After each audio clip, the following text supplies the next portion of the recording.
Hello everybody, Roger says hey. So today we are going to be doing a Patreon request for this video. This one is from Basso Sovietico 1987, and he has asked me to do a video on the rise of the Slavs.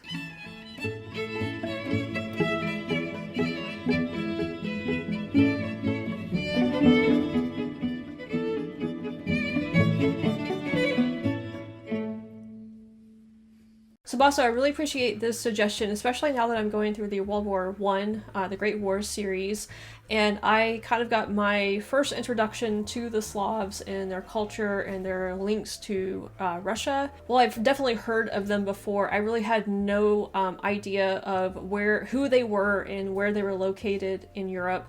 I did associate them with Eastern Europe, so I guess I at least knew that much. And I also learned, I think it was in my Ancient Rome in 20 Minutes video, that the term slaves originates from Slavs. So apparently the Slavs were taken in as slaves, but again, I don't know the history of it. But this video we're watching is called The Rise of the Slavs, the History and Mythology of Them, and in the description tells me that it's going to kind of let me know where they came from and all of that stuff, so that'll be nice to learn about. But before we get into this video, just a quick reminder to like and subscribe if you haven't done that yet. If you enjoy my videos, I would appreciate it.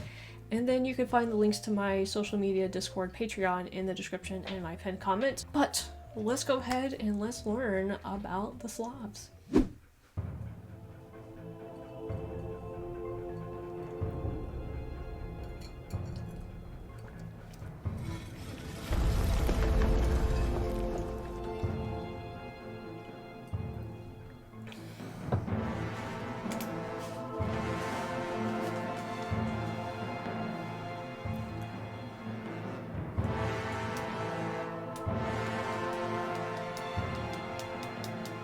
I like this music.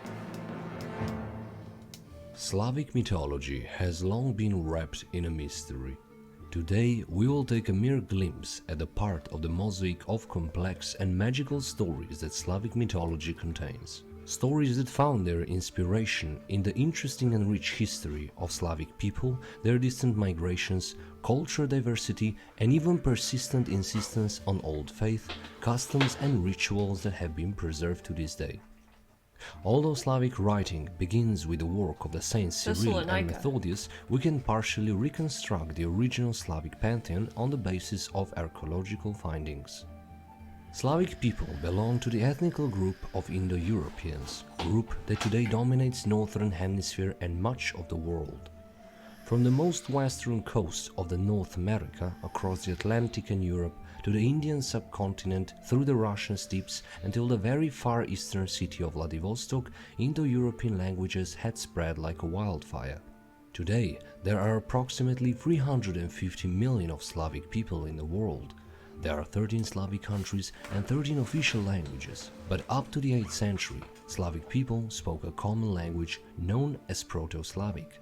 Although today Slavic languages are quite different and Slavic people may have different appearances, all had evolved from the common heritage in the past 12 centuries. With the help of archaeological findings, ancient Slavs can be traced from the period between 2000 and 1000 AD. According to Herodotus, an ancient Greek historian, the Slavic people, or as he named them, the Neuri, were the tribe living Wait a second, did he say between 2000 and 1000 AD? Does he mean BC? That doesn't make sense to me. Hang on. 2000 and 1000 AD. According to Herodotus, an ancient Greek historian, the Slavic people, or as he named them, the Neuri, were the tribe living beyond the Scythian in the upper stream of the Dnieper River. The ancient homeland of the Slavic people have long been controversial. Most evidence, however, suggests that the Slavic homeland was to the northeast of the Carpathian Mountains in the area around the Vistula River, Pripyat and the Dnieper River. In the north, the Slavs traded and maintained contact with the ancestors of today's Baltic peoples. On the east, they had connections with the Finns, and on the west with the Germanic tribes. Lastly, on the other side of the Carpathian Mountains lived the Thracians. An extremely important role in the development of Slavic culture and mythology were early cultural contacts between the Slavs and various Iranian tribes. In the 1st century AD, the Iranian tribe known as Sarmatians penetrated deep into the Slavic territory and inhabited the territory of today's Ukraine around the Dnieper River. As before in history, for example, between the Romans and the Greeks, a period of mutual cultural influence began between the Slavs and the Iranian tribes. In this period, the Slavs borrowed quite a few Iranian words. Slavic words such as God, paradise, and the world all have an origin in Iranian languages. Like the Iranians, the Slavs worshipped the sun. They thought that the sun and the fire were the children of the god Svarog, the creator of the sunlight, heat, and sky. Other deities that come from the Iranian pantheon are god Stribok, whose children are the winds and the skies. God Simargl is Iranian god Simurg, a winged dog who protected the tree that provided the seeds for all of the plants. Another important deity was a female goddess Mokosh, who is very similar to the Iranian goddess of Anahita. Name Mokosh comes from the Slavic word moker, which means wet. From this, we can understand that the goddess was related to the water and rain and the cult of fertility and abundance. Less clear is the origin of the god Veles, god of the animals, underground and war, also known as Volos, was one of the most important gods of the Slavic pantheon. Ancient Slavic people believed that god Veles could change shape into a dragon, snake, bull or a wolf. When Slavic people adopted Christianity, Veles was merged with the Byzantine god Saint Blaise, who Slavs called Vlach or Vlacho, and remained the protector of the livestock up to this day. In the 6th century, Slavic tribes crossed the Danube River and began to march towards the south of the Balkan Peninsula. Although they encountered the resistance from the Thrace, Greece and Illyricum, the Slavs were simply too numerous and strong for it to stop their advance. Slavic tribes even reached the walls of the Grand Constantinople. As described by several reports, they raided deep into the Roman territory and presented a great threat for everyone on the Balkan Peninsula. The Byzantine Empire wanted to stop the advance of the Slavic army by setting all of their settlements on fire. Unsuccessfully, however. The first mentioned supreme chieftain of the South Slavs, Laurentius, reportedly stated that "Others do not conquer our land, we conquer theirs, so it shall always be for us." John of Ephesus noted in 581, "The accursed people of the Slavs set out and plundered all of the Greece, the regions surrounding Thessalonica and Thrace, taking many towns and castles, laying waste, burning, pillaging and seizing the whole country." John perceived the Slavs as God's instrument for punishing the persecutors of the Monopsychites. By the 580s, the Slavic communities around the Danube became larger and more organized. Along with the support of the Pannonian Avars, raids became larger and resulted in permanent settlements. From the Byzantine Greek scholar Procopius, we learned that Slavs regularly sacrificed animals to their supreme god, master of thunder, the mighty Perun. A regular gift was a rooster. On big holidays, however, they killed and offered goats, bears and even bulls. After the sacrifice, the believers ate the animal, as they believed it was covered with the holy manna of God and would give them power and strength. Procopius also describes how Slavic people worshipped the rivers, forests, nymphs and other demons to which they regularly sacrifice animals. In Slavic folklore, there are many tales about the rivers which drowned the travelers when they were behaving disrespectfully. Stenka Razin, a Cossack leader, supposedly sacrificed a Persian princess to the river Volga in the 7th century.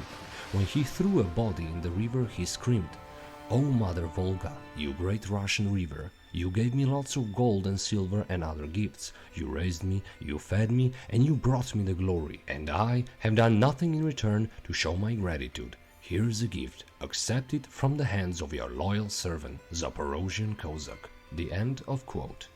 In spite of the sacrifice, he was caught and executed by the Tsar guards a few years later. Ancient Slavs understood the concept of life quite differently than we do today. Through the spirituality and belief in the superstition, they perceived many things as supernatural. They believed that objects, creatures and even places all possessed a distinct spiritual essence. This religious belief is what we today know as animism. Trees and animals were worshipped as ancestors and respected as they were older and wiser than men. Certain animals were believed to have supernatural strength, the others were perceived as manifestation of God. The animals that were worshipped were prohibited to kill or eat. Much like cattle in India, where it is believed that a cow is a manifestation of the mother goddess. Another important spiritual symbol in Slavic folklore was the tree of life. Certain trees marked holy places. In Russia, not so long ago, it was considered a sin to cut the old tree. According to folk mythology, the one who would cut the old tree would get mad, broke his arms and legs, or even die. People believed that inside the trees lived the souls of the dead. From this myth, the tree ghosts in Russian called Nesnie is born. An important role in Slavic mythology were celebrations during the changing of the seasons. In the winter, they celebrated Kolyada in the honor of the god of winter. In the spring, they celebrated several holidays in honor of the sun. Sun was a very important symbol in Slavic pantheon, as it was associated with the end of the winter and the life that came after. Typical symbol of the sun was a burning wheel. First it was covered with tar, and after it was burned and it was spun on the stick. Summer celebrations were dedicated to the cult of Perun, the god of thunder. Perun was later adopted by the Orthodoxy in the image of the saint Eliach. Ancient Slavic mythology is very closely related to funeral customs and rituals. At that time, not many people believed that after the death everything ends. On the contrary, people believed that after their death they would go to an unknown land and the life would continue. That is why the dead were buried with various objects from the previous life. In certain cases, men were even buried with a living widow. People believed that the earth cracks and holes in the grounds were the entries to the underworld, the place where predniki roda, or in English ancestors of the people, were residing. Around the 862, Viking Rurik and his followers gained control of the North Russian city of Ladoga and later most of the major Russian cities. He is the founder of the Rurik dynasty, which ruled the Kievan Rus and its successor states, including the Grand Duchy of Moscow and the Tsardom of Russia, until the 17th century. During the dynasty, many Slavic rituals and beliefs were converged with the Scandinavian ones, and the original Slavic gods were losing their power. Roughly 100 years later, in the time of the first Russian Christian king Vladimir the Great, true Slavic gods gained their power back. The chroniclers describe Vladimir as a cruel and ruthless barbarian who came to power in 980. He celebrated his arrival to power by putting the statues of the various Slavic gods in front of his palace in Kiev. The biggest and most important statue was the wooden statue of Perun, with a head made of silver and mouth made of gold. At the beginning of his reign, Vladimir sacrificed almost 1,000 people to these gods. 9 years later, however, in 989, Vladimir accepted Christianity under the Byzantine influence. As he adopted the new religion, so had to his people. Of course, this was only to be achieved with force. He started by removing all of the statues in front of his palace.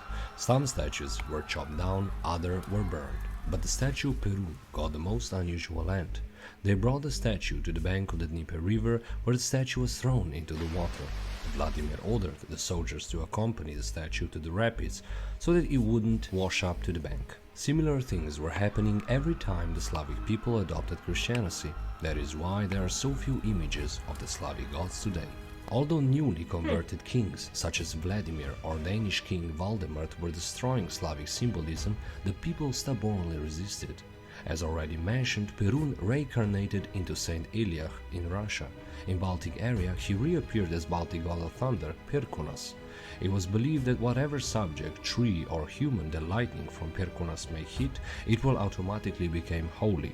There's a tale from the year 1652 about an old man who traveled across Lithuania and ate a burned saddle that the lightning hit.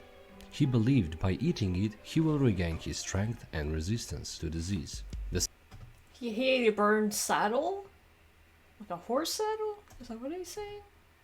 There's a tale from the year 1652 about an old man who traveled across Lithuania and ate a burned saddle that the lightning hit. He believed by eating it he will regain his strength and resistance to disease. Despite everything that has happened, interest in folk customs and rituals in the Slavic countries is widespread and preserved. Great examples of that are, for example, Bulgarian kukeri, Slovenian kurenti, or perhaps Kupala night that is annually celebrated in Ukraine, Poland, Belarus and Russia.